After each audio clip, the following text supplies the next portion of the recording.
সেমাই পিঠা কিভাবে রান্না করতে হয় আমি আজকে এটা বলব না। আজকে শুধু বলব যে হাতে তৈরি সেমাই পিঠা শুকানোর পরে রান্না করলে কেমন লাগে। আমি আসলে কখনোই এই সেমাই পিঠাটা এভাবে শুকায়ে খাইনি। এই ১ম আমার ট্রাই করা। তো আমি ১ম ট্রাই করে রান্না করে দেখি কিভাবে কেমন হয়। তো আসলে আমি রান্নার শেষে একটু টেস্ট করে দেখলাম যে খুবই স্বাদ হইছে, খুব ভালো লাগে।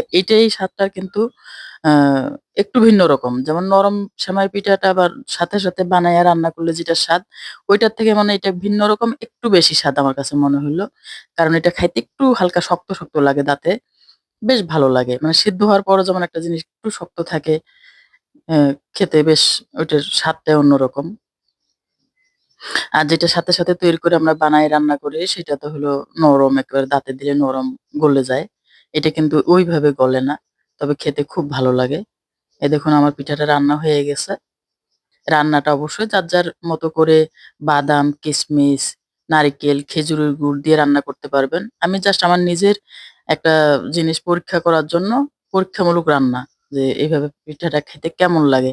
তা আমি দেখছি যে খুবই স্বাদ লাগে, খুব ভালো লাগে এবং রান্নাটাও একটু সময় লাগে তবে রান্নাটা খুব সহজ। তো সবাই ভালো থাকবেন। আমার জন্য দোয়া করবেন। আল্লাহ হাফেজ।